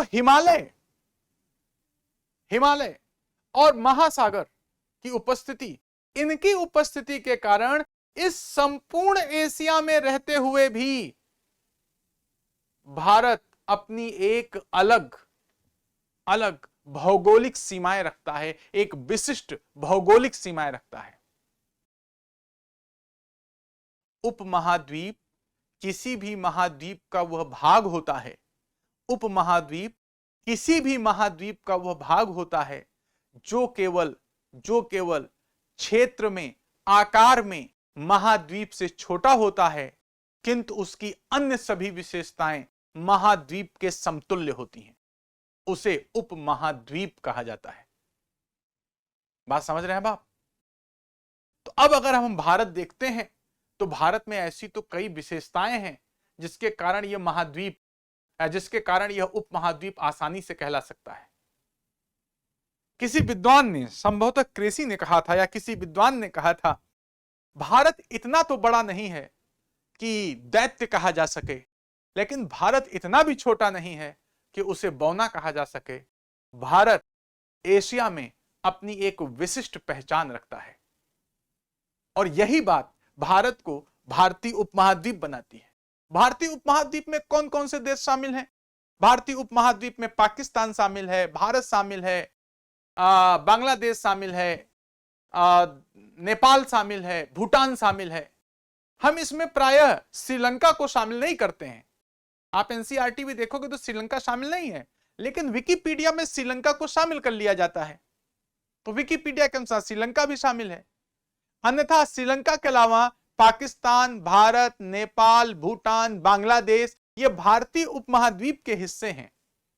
कभी ये भारत के ही हिस्से रहे हैं, तो भारतीय उपमहाद्वीप है। तो इसी संदर्भ में पहले आप महाद्वीप की परिभाषा देंगे, फिर आप उसके सहारे उपमहाद्वीप परिभाषित करेंगे, और फिर उसके बाद लिखेंगे कि निम्नलिखित विशेषताएं भारत को उपमहाद्वीप सिद्ध करती हैं। कौन कौन सी विशेषताएं हो सकती हैं उनको हम देख लेते हैं, इसी में आप व्याख्या कर लीजिएगा। तो परिचय में पहले आप महाद्वीप उपमहाद्वीप समझा देंगे, फिर भारत की कौन सी विशेषताएं, भौगोलिक दशाएं। नंबर 1, पहली बात, इसकी अवस्थिति, इसकी लोकेशन। पहले इसका अक्षांशीय और देशांतरीय विस्तार बताओगे। 8,4 से 37,6 नॉर्थ, 68,7 से 97,25 उत्तर, 68,7 से 97,25 पूर्वी। फिर उसके बाद आप हिमालय और महासागर की अवस्थिति। एकमात्र ऐसा देश है जिसके नाम पर एक महासागर है, बताओ। अब इससे ज्यादा और क्या परिचय ले सकते हो भारत का? तो पहले आप भारत की लोकेशन बताएंगे, अक्षांशीय और देशांतरीय। अक्षांशीय और देशांतरीय विस्तार इतना है कि यूरोप के कई देश इसमें समा जाएं, है ना। और हिमालय और जो हिंद महासागर है इसे एक विशिष्ट सीमा प्रदान कर देते हैं। फिर इसके बाद यहां पर अवस्थिति हो जाए तो प्लेट विवर्तन की, भारत की एक अलग विवर्तनिक प्लेट है। पहले इंडो ऑस्ट्रेलियन प्लेट कहलाती थी, लेकिन अब विद्वान मानते हैं कि इंडियन प्लेट ऑस्ट्रेलियन प्लेट से अलग हो चुकी है। अब इंडियन प्लेट एक अलग सेपरेट प्लेट है, और एक सेपरेट प्लेट के रूप में इसका अस्तित्व है, और छोटी प्लेट नहीं है, ठीक ठाक बड़ी प्लेट है। महासागर का नाम इसके नाम पर है, जलवायु। महाद्वीप अपनी जलवायु की विविधताओं के लिए जाना जाता है। आप किसी भी महाद्वीप में जाएंगे तो उसका अक्षांशीय और देशांतरीय विस्तार बहुत ज्यादा होता है, और उस अक्षांशीय और देशांतरीय विस्तार के कारण, खासतौर पे अक्षांशीय विस्तार के कारण, वहां विभिन्न प्रकार की जलवायु मिलती हैं। भारत के आप कश्मीर से लद्दाख से कन्याकुमारी तक, और अरुणाचल प्रदेश से आप सौराष्ट्र तक आ जाइए, विश्व की जितनी जलवायु आपको महाद्वीप में मिलेंगी, अकेली उतनी जलवायु आपको भारत में मिल जाएंगी। केरल में खड़े हैं आप, विषुवत रेखीय जलवायु ले लीजिए, इसके द्वीपों पे खड़े होकर विषुवत जलवायु का आनंद लीजिए। आंतरिक भाग में आ जाइए, महाद्वीपीय जलवायु का आनंद लीजिए। थार के मरुस्थल की तरफ चले जाइए, मरुस्थलीय जलवायु का आनंद लीजिए। हिमालय की तरफ आप चले जाइए तो वहां पर आप टैगा, टुंड्रा, हर तरह की जलवायु का आनंद ले सकते हैं। और इन सब के बावजूद समग्रता में भारत की जलवायु उष्णकटिबंधीय जलवायु है, तथा मानसून इसे विशिष्टता प्रदान कर देता है। जितनी जलवायु मिलकर एक कॉन्टिनेंट में होती हैं, उतनी सभी जलवायुओं का अस्तित्व भारत में है। वास्तव में भारत की कोई एक जलवायु नहीं है, भारत जलवायुओं का समुच्चय है। समझ रहे हैं मेरी बात, जो मैं आपको बताने की कोशिश कर रहा हूं। फिर उसके बाद वनस्पतियां। ऐसी वनस्पति चाहिए आपको, सदाबहार वर्षावन मौजूद है। ये भी बताने की जरूरत है कहां कहां मौजूद है। नॉर्थ ईस्ट, पश्चिमी घाट, ऐसा भी क्षेत्र है जहां वनस्पति उगती ही नहीं। लद्दाख की तरफ चले जाइए, और चले जाइए आप थार की तरफ, तो यहां पर उष्णकटिबंधीय सदाबहार वर्षावन से लेकर मरुस्थलीय वनस्पतियां, टैगा, अल्पाइन, हर तरह की वनस्पतियां प्राप्त हैं, जो कि किसी एक महाद्वीप की विशेषताएं होती हैं। मृदा, जैव विविधता, मेगा बायोडाइवर्सिटी वाली कंट्रीज में से एक है इंडिया। चार बायोडाइवर्सिटी हॉटस्पॉट है इंडिया में। तो यहां पर भौगोलिक दशाएं भारत को महाद्वीप सदृश विशेषताएं प्रदान कर देती हैं। फिर जनसंख्या, कुछ महाद्वीपों की जनसंख्या मिला दो तो भारत की जनसंख्या हो जाए। है कोई मुकाबला क्या? नहीं ना। और दूसरा प्रजातीयता, ऐसी कौन सी प्रजाति है मानव की जो भारत में नहीं पाई जाती है ना? यही तो भारत, विविधता, एकता, हर प्रजाति के लोग भारत में पाए जाते हैं, जो कि किसी महाद्वीप की विशेषता होती है। नाम सहित बता दीजिए। सांस्कृतिक विन्यास, धार्मिक विविधता, सांस्कृतिक विन्यास, हर तरह की संस्कृति का एक तरह से संगम है, मोज़ेक है। इंडिया मोज़ेक है। हर संस्कृति अपनी अपनी जगह पर अपने अपने अस्तित्व को बनाए हुए है। किसी को विवश नहीं किया गया कि वह अपने सांस्कृतिक और धार्मिक मूल्यों को समाप्त कर भारत में समाहित हो। वह भारत का हो जाता है अपने सांस्कृतिक मूल्यों को अपने साथ रखते हुए। जिस तरह किसी एक महाद्वीप में सांस्कृतिक विविधता दिखाई पड़ती है, उससे बेहतर सांस्कृतिक विविधता आपको भारत में दिखाई पड़ जाती है। विभिन्न प्रकार के धर्म, ईश्वर को मानने वालों से लेकर ईश्वर को न मानने वालों तक, आस्तिक से नास्तिक तक, हर तरह का धर्म यहां पर आपको मिल जाएगा। राजनैतिक विन्यास, ऐसी कौन सी राजनैतिक विचारधारा है जिस विचारधारा की पार्टी भारत में नहीं है? ये बताओ। हर तरह के राजनैतिक विचारधारा मौजूद है यहां पर, फिर भी हम लोकतंत्र पे विश्वास रखते हैं, है ना? विविधता में एकता, इतनी विविधता के बाद भी भारत अपनी एक पहचान रखता है, एक संविधान रखता है, एक झंडा रखता है ना? इतनी विविधताएं हैं भारत में कि जितनी विविधता एक महाद्वीप में होती है, किंतु इसका आकार एक महाद्वीप जितना नहीं हो पाता है, इसलिए इसे उपमहाद्वीप कहा जाता है, और निश्चय ही भारत उपमहाद्वीप कहलाने योग्य है। आ गई बात समझ में? थोड़ा इसकी व्याख्या करना, ये थोड़ा फिलोसॉफिकल टाइप का, थोड़ा भावात्मक टाइप का प्रश्न है, लेकिन इसमें आप थोड़ा सा अपने डेटा को देते हुए, चीजों को थोड़ा सा उल्लेखित करते हुए आप करेंगे तो यह बेटर अप्रोच के साथ आप इस उत्तर को सॉल्व कर पाएंगे। अच्छा, मतलब ये बहुत शानदार प्रश्न, ये आपके विचारों को उभारने वाला प्रश्न है।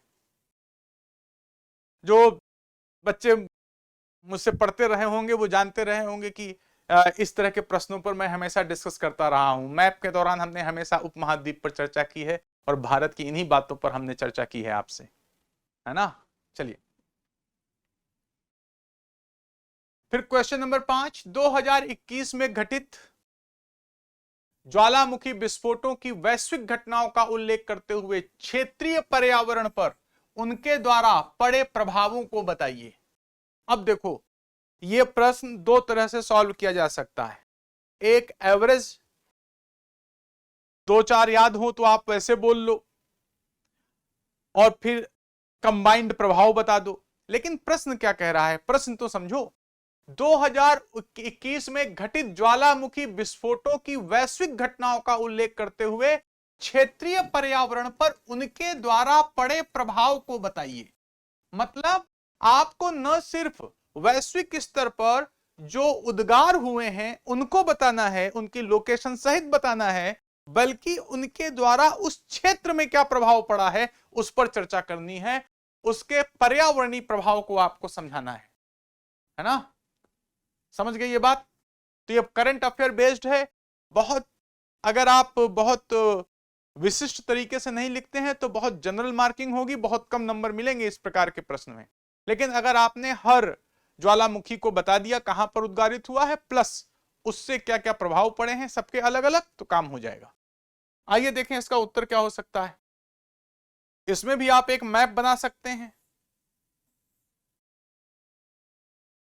पता नहीं क्यों लोग इसे कुछ भी माने, मैं इसे थोड़ा कठिन प्रश्न मानता हूं, थोड़ा कठिन प्रश्न मानता हूं कि हर ज्वालामुखी को याद रखना और उसके प्रभावों को याद रखना थोड़ा सा मुश्किल है। अगर यह पूछा होता कि ज्वालामुखी उद्गारों से होने वाले पर्यावरणीय प्रभावों पर चर्चा करें तो उसकी व्याख्या करना आसान था। इसमें हर एक ज्वालामुखी के प्रभाव देखने हैं तो थोड़ा सा मुश्किल होगी, है ना? तो अब आप क्या कर सकते हो, परिचय में ज्वालामुखी की परिभाषा दे दो और ये बता दो कि ज्वालामुखी उद्गार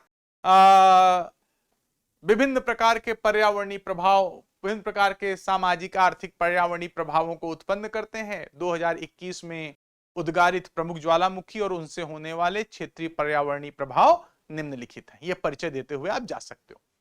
तो सन 2021 के प्रमुख ज्वालामुखी उद्गार और क्षेत्रीय वातावरण पर उनका प्रभाव देखें। पहला है हुंगा टोंगा। हुंगा टोंगा ज्वालामुखी टोंगा में संबंधित है। यह अंतः समुद्री विस्फोटक था, समुद्र के आंतरिक भाग में अंतः समुद्री विस्फोट था। इससे बड़ी मात्रा में ज्वालामुखी पदार्थ वायुमंडल में भी निष्कासित हुए, जिसमें क्लाइमेट कूलिंग पार्टिकुलेट भी शामिल थे। उद्गार से द्वीप के आकार में वृद्धि हो गई है। उद्गार से द्वीप के आकार में वृद्धि हो गई है। तो यहां पर जो द्वीपीय क्षेत्र है टोंगा, वहां पर अंतर समुद्री विस्फोट, लेकिन विस्फोट तीव्र था।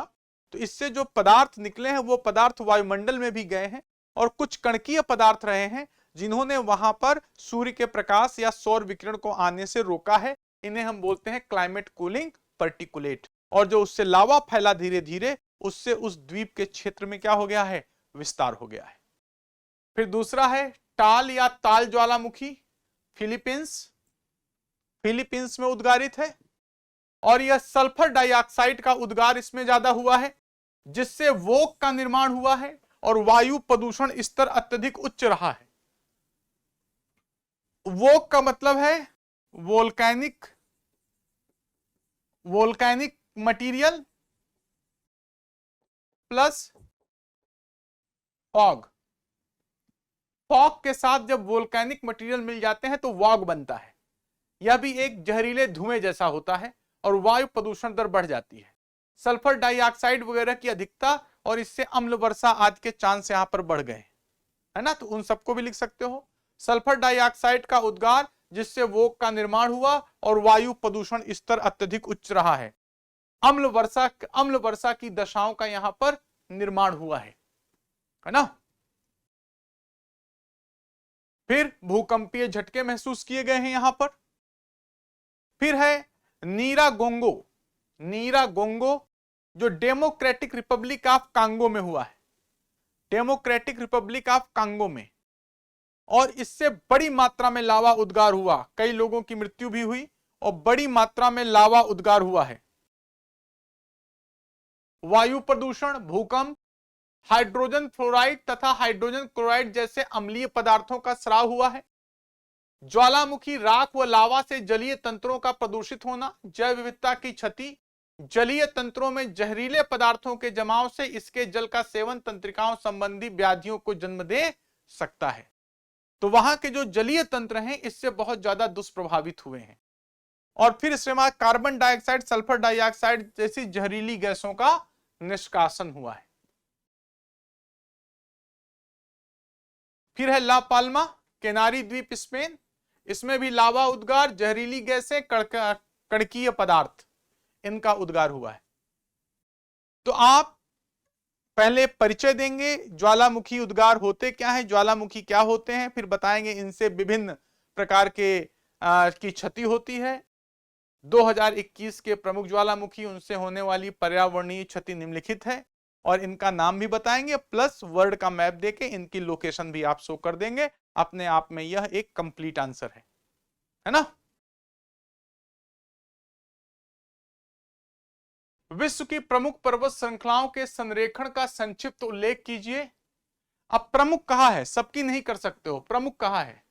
विश्व की प्रमुख पर्वत श्रृंखलाओं के संरेखण का संक्षिप्त उल्लेख कीजिए तथा उनके स्थानीय मौसम पर पड़े प्रभावों को उदाहरण सहित समझाइए। स्थानीय मौसम पर पड़े प्रभावों को उदाहरण सहित समझाइए। 250 शब्द 15 अंक, 250 शब्द और 15 अंक। देखिए इसमें आप क्या लिख सकते हैं,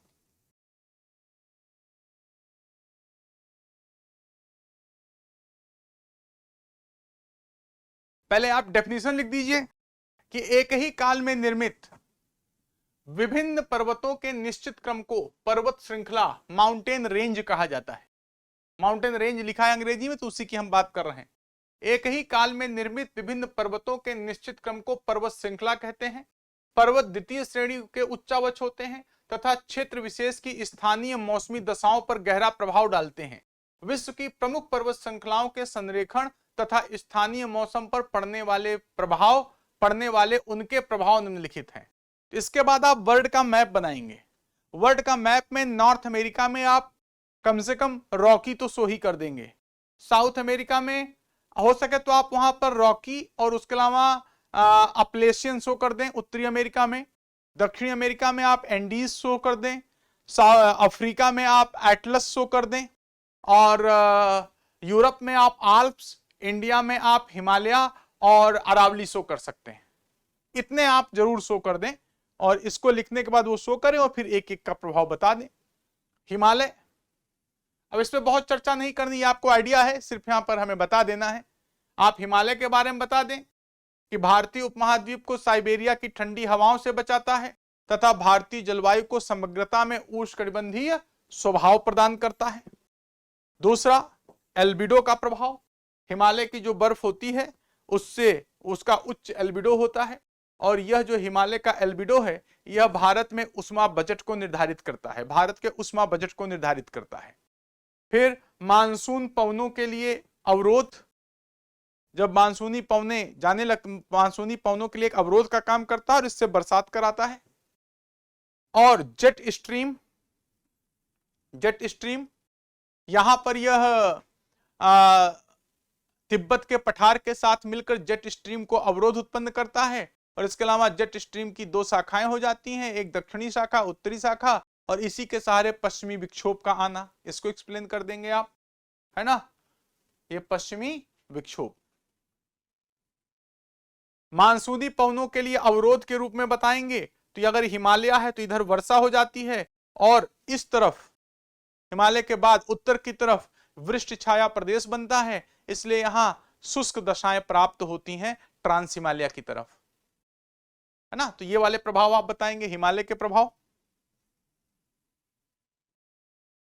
फिर इसके बाद आप अरावली बता सकते हो। अरावली मेवाड़, मारवाड़ मेवाड़ का विभाजक व थार मरुस्थल के निर्माण में सहायक, इसको एक्सप्लेन कर सकते हो अरावली। फिर इसके बाद आल्प्स, आल्प्स की लोकेशन देखोगे तो वहां उत्तरी यूरोप का आर्द्र हो जाना तथा दक्षिणी यूरोप का शुष्क हो जाना, दक्षिणी यूरोप का शुष्क हो जाना। फान मिस्ट्रल जैसी पवनों पर प्रभाव, जब फान हवा चलती है, फान हवा जब चलती है यहां से ऊपर चढ़ती और यहां नीचे उतरती है तो यहां पर शुष्क और गर्म हो जाती है, शुष्क और गर्म हो जाती है। तो आप बता देंगे स्विट्जरलैंड आदि में, स्विट्जरलैंड आदि में यह ज्यादा प्रभाव स्थापित करती है।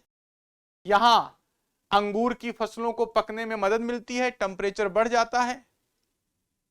यहां पर स्विट्जरलैंड इसीलिए जलवायु मरुद्यान कहलाता है। जब संपूर्ण यूरोप में खूब ठंडक होती है तब यहां जो ये फौन हवा उतर रही होती है, यह फौन हवा जो है यहां पर कहा जाए कि सुहावना मौसम बनाती है। स्विट्जरलैंड की घाटियां घूमने लायक होती हैं, इसलिए इसे जलवायु मरुद्यान कहा जाता है। ये वाली चीज जो आपने पढ़ी है। क्षेत्रीय तापमान की दशाओं को निर्धारित करता है ना। फिर एटलस, एटलस पर्वत लोकेशन बताते हुए सारी बात लिखेंगे। एटलस क्या करता है, यह भूमध्य सागरीय जलवायु क्षेत्र को सहारा मरुस्थल से पृथक करता है। दूसरा, मरुस्थलीय उष्मा को तटीय क्षेत्र तक पहुंचने से रोकता है। तीसरा, वृष्टि छाया क्षेत्र का निर्माण करता है। एटलस की लोकेशन आप अफ्रीका में देख करके डिसाइड करेंगे, है ना। फिर एंडीज, दक्षिणी अमेरिका, उत्तर पूर्व तथा दक्षिण पश्चिम भाग एंडीज पर्वत के कारण वर्षा प्राप्त करता है। वृष्टि छाया प्रदेश मरुस्थलों के निर्माण के लिए उत्तरदायी होते हैं। और जब आप ये सब करेंगे ना, और जब आप ये सब बनाएंगे यहां पर एंडीज वगैरह, तो यहां पर आप सारी पवनों को भी शो कर दें तो बहुत अच्छा है कि किस तरह से यहां पर पछुआ पवन जाती है, कैसे ये रोकता है, कैसे यहां पैटागोनिया का डेजर्ट निर्मित हो जाता है ना। किस तरह यहां पर व्यापारिक पवनें जाती हैं, ये अवरोध करता है तो इधर आटाकामा डेजर्ट आ जाता है। ये सारी चीजें आप वहां पर चित्र के द्वारा भी, हर एक पर्वत के साथ चित्र द्वारा आप प्रदर्शित करें, ठीक है। तो एंडीज में उत्तर पूर्व व दक्षिण पश्चिम भाग एंडीज पर्वत के कारण वर्षा प्राप्त करता है। वृष्टि छाया प्रदेश मरुस्थलों के निर्माण के लिए उत्तरदायी हो जाते हैं। फिर रॉकीज में प्रशांत महासागर से आने वाली पवनें पवनाभिमुख ढाल पर वर्षा करती हैं, जबकि पवनाभिमुख पर मरुस्थल निर्माण दशाएं बनती हैं। चिनुक पवन का भी उल्लेख कर दो। ये है यहां पर एंडीज, यहां से चिनुक चलती है, यहां से नीचे उतरती है। इसका जो यहां इंपैक्ट होता है, प्रभाव होता है, इसके कारण वो आप यहां पे बता सकते हो, है ना। तो ये इतनी चीजें आपको यहां पर बता देनी है। फिर उसके बाद निष्कर्ष लिख दो। निष्कर्ष में लिख सकते हो कि पर्वत किसी भी क्षेत्र की जलवायु को बहुत गहराई से प्रभावित करते हैं और उनके जो जो प्रभाव के मुद्दे हैं उनको संक्षिप्त में 2-4 लाइन में यहां पर आप दे सकते हैं, ठीक है। ये एक आसान प्रश्न था, इस प्रश्न में कुछ बहुत ज्यादा नहीं था, एक सामान्य सा प्रश्न था। अगर आपने पर्वत वगैरह पढ़े होते तो इन चीजों को आप अच्छे से आप कभी भी लिख लेंगे, कोई दिक्कत नहीं। फिर है आर्कटिक की बर्फ और अंटार्कटिक के ग्लेशियरों का पिघलना किस तरह से अलग अलग ढंग से पृथ्वी पर मौसम के स्वरूप और मनुष्य की गतिविधियों पर प्रभाव डालते हैं, स्पष्ट कीजिए। दो चीजें हैं यहां, एक है यहां पर मौसम के स्वरूप पर क्या प्रभाव डालेंगे और मनुष्य की गतिविधियों पर क्या प्रभाव डालेंगे। एक तो आर्कटिक की बर्फ का पिघलना, दूसरी तरफ अंटार्कटिक की बर्फ का पिघलना, और दोनों किस प्रकार वहां के पृथ्वी के मौसम पर और किस प्रकार मनुष्य की गतिविधि पर प्रभाव डालेंगे और प्रभाव किस प्रकार एक दूसरे से अलग होंगे, इस पर आपको चर्चा करनी है। अगर इसे देखें,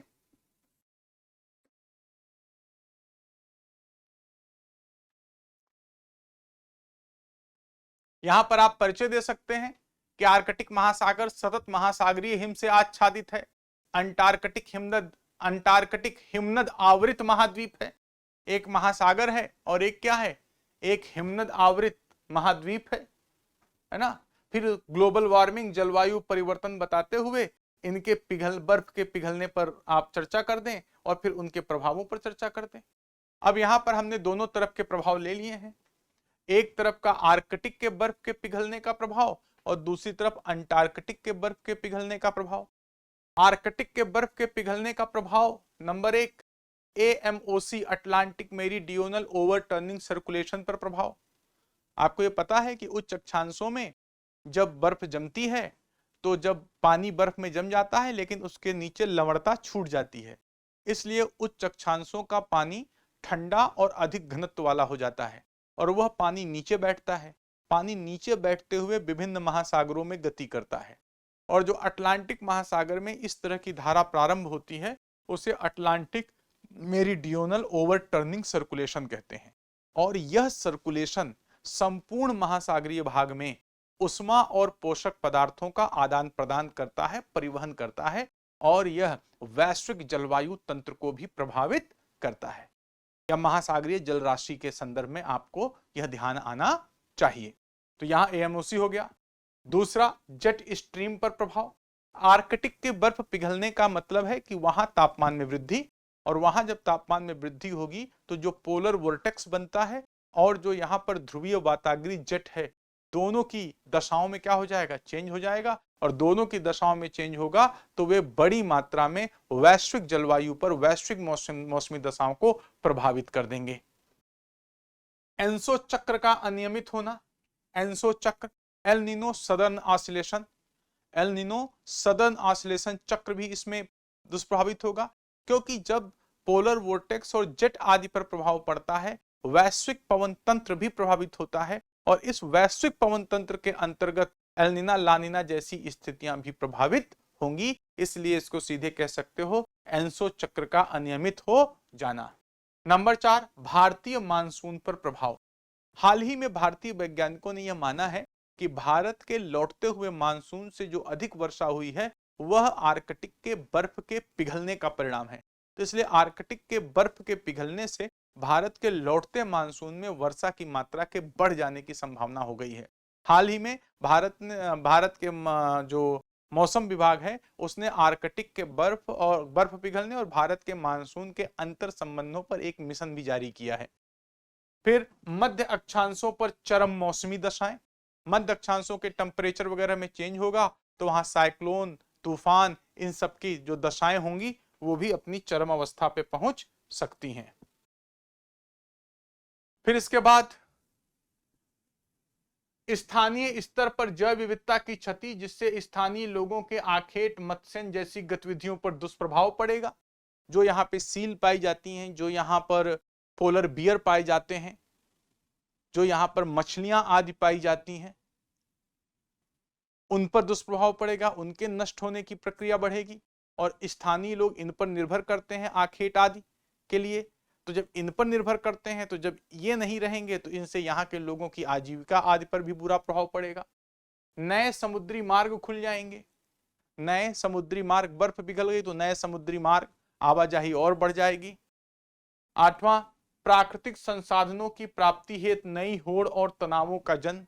अब सब वहां प्राकृतिक संसाधनों की होड़ में लगेंगे, इससे बर्फ और पिघलेगी और वो हीट को एब्जॉर्ब करेगी, तो उससे भूमंडलीय तापन तथा जलवायु परिवर्तन की दशाओं पर और जलवायु परिवर्तन की दशाओं का और खतरनाक स्तर हो जाएगा और अन्य क्षेत्रों पर प्रभाव, जैसे लोगों के स्वास्थ्य आदि पर प्रभाव पड़ जाएगा, वहां के पर्यटन आदि की दशाओं पर प्रभाव पड़ सकता है। इन सब पर भी आप चर्चा कर लेंगे।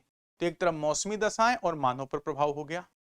इसी तरह अगर हम देखते हैं अंटार्कटिक की बर्फ पिघलने से, अंटार्कटिक के बर्फ के पिघलने का जो प्रभाव होगा, अंटार्कटिक के बर्फ पिघलने से अंटार्कटिक सरकम पोलर करंट, जब आप मैप देखते हो, जब आप महासागरीय धाराएं देखते हो तो उसमें पछुआ पवन प्रवाह दिखाई पड़ता है।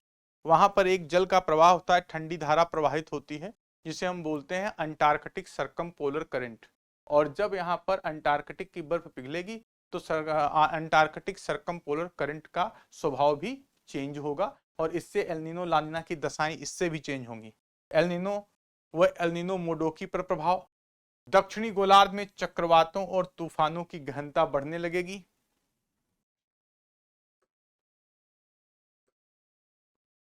भारत के दक्षिण पश्चिम मानसून पर भी प्रभाव पड़ता है। जब अंटार्कटिक पे ज्यादा बर्फ गिरती है उस तरफ, तब जाके दक्षिण पश्चिम मानसून सशक्त होता है। अगर बर्फ पिघलती है, दशाएं उचित नहीं होंगी, तो दक्षिण पश्चिम मानसून के कमजोर होने की स्थितियां डेवलप हो सकती हैं, ऐसा मानना है।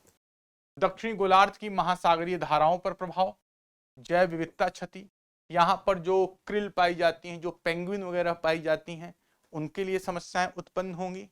हिमनद पिघलने और सागर स्तर वृद्धि पर बुरा प्रभाव। सागर जब हिमनद पिघलेंगे, सागर स्तर में वृद्धि होगी, तो स्मॉल आइलैंड डेवलपिंग स्टेट, जो यहाँ छोटे छोटे द्वीपीय क्षेत्र हैं, वहां के जो निवासी हैं, उनकी सभी गतिविधियां और उनके विकास की गतिविधियों पर दुष्प्रभाव पड़ेगा। जो दक्षिणी गोलार्ध के द्वीपीय देश हैं, उन पर दुष्प्रभाव पड़ने वाला है। कालांतर में अन्य क्षेत्रों पर प्रभाव।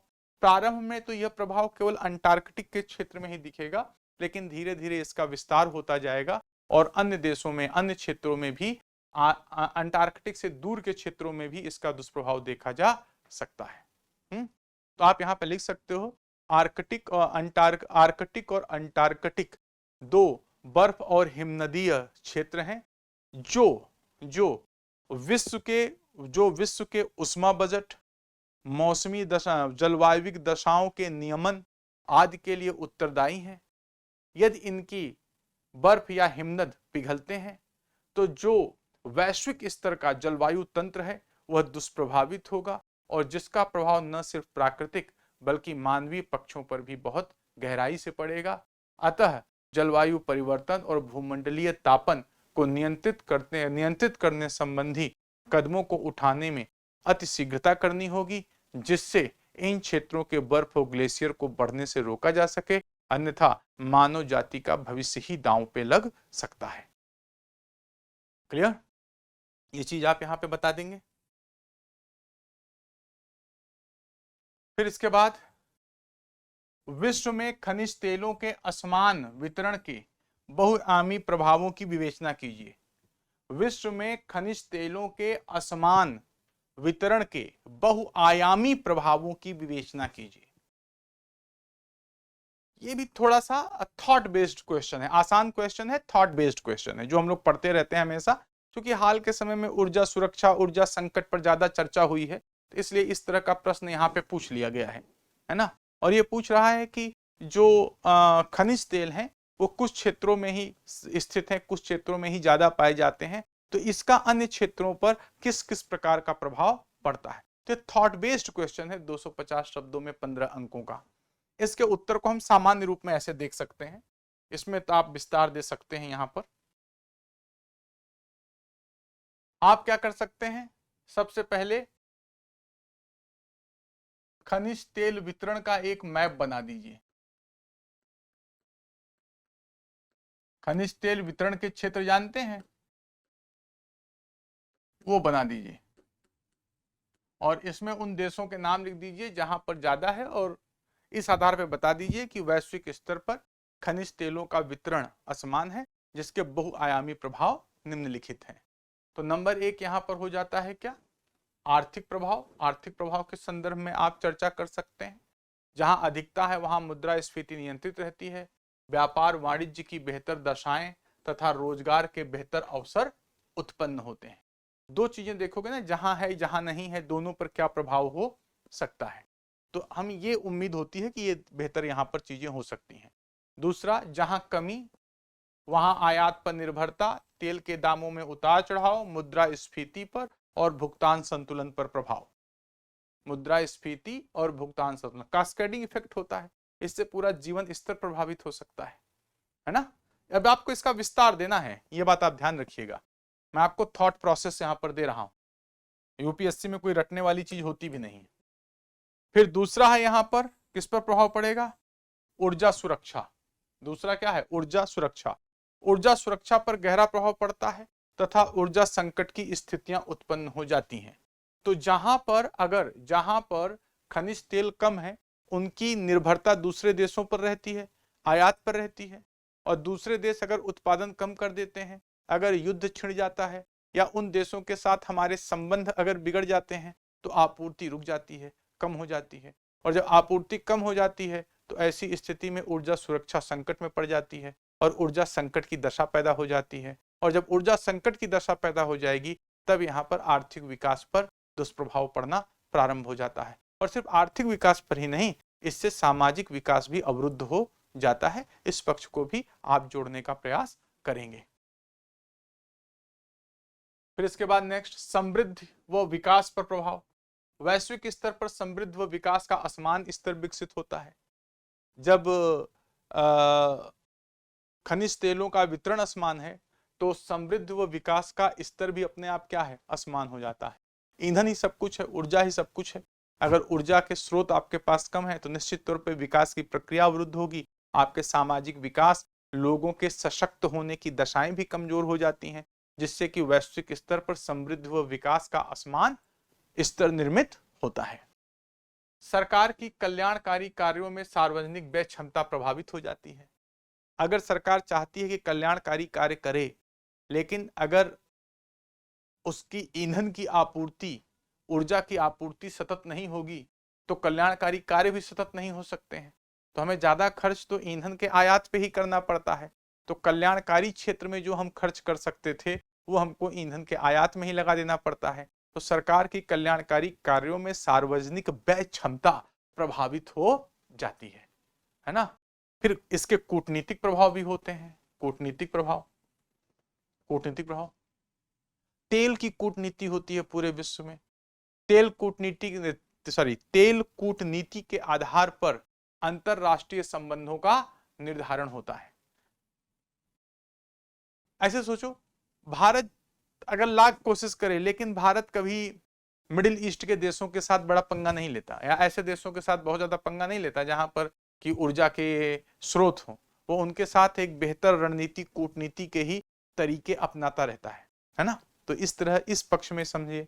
इसके अलावा क्षेत्रीय संबंध, किसके साथ कैसे संबंध होंगे ये सब।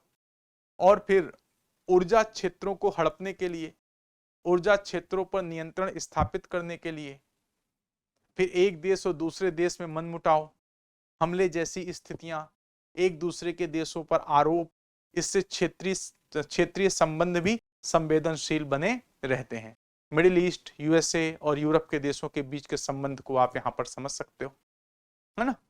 फिर इसके बाद अन्य प्रभाव में लॉबिंग और हरित ऊर्जा की मांगों में बाधा।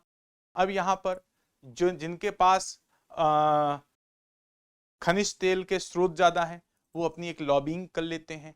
वो अपनी उस लॉबी के अनुसार ही, लॉबी के हितों के अनुसार ही वो उत्पादन करते हैं, उनके दामों को तय करते हैं, जिससे वैश्विक स्तर पर असर पड़ता है। और यह जो लॉबी होती है बहुत ताकतवर होती है, तो यह ऊर्जा के वैकल्पिक स्रोतों के विकास की प्रक्रिया में भी बाधा पैदा कर सकती है। तो इस प्रकार के आप प्रभाव यहाँ पर देख सकते हो। किस संदर्भ में देख सकते हो? विश्व में खनिज तेल के असमान वितरण के बहुआयामी प्रभावों की विवेचना कीजिए तो आर्थिक प्रभाव बता सकते हो, ऊर्जा सुरक्षा, ऊर्जा संकट संबंधी प्रभाव, समृद्धि व विकास पर प्रभाव, कूटनीतिक प्रभाव, क्षेत्रीय संबंध और अन्य प्रभावों के अंतर्गत इनके द्वारा की जाने वाली लॉबिंग, हरित ऊर्जा मांगों में बाधा, इन सारी चीजों पर आप चर्चा कर सकते हो, है ना। कुल मिला के इतने ही प्रश्न आए थे और इन प्रश्नों पर हमने आपसे एक संक्षेप में चर्चा कर ली है। संक्षेप में चर्चा करने का मतलब है कि मैंने आपसे यहाँ पर उनके उन पक्षों को बता दिया है जिन पक्षों पर आपको ध्यान देना चाहिए, जिन पक्षों पर आपको ध्यान देना चाहिए। आंसर राइटिंग प्रैक्टिस निरंतर करते रहिए। यूपीएससी के पेपर जो अब के पेपर हैं वो ये प्रदर्शित कर रहे हैं कि यूपीएससी भी प्रीवियस ईयर के क्वेश्चंस को रिपीट कर रही है, लेकिन रिपीट करने में एक दो चीजें केवल अलग हो जा रही हैं। तो आप जो प्रीवियस ईयर मेंस में जो सन 2013 से लेकर के अब तक के प्रीवियस ईयर के पेपर हैं उनको बहुत गहराई से पढ़िए, उनके सभी पक्षों को समझिए और ये देखिए कि उनसे किन और पक्षों पे प्रश्न आ सकते हैं। अगर देखा जाए तो सारे प्रश्न उसी ट्रेंड पे हैं जैसा पिछले सालों में पूछा जा रहा है।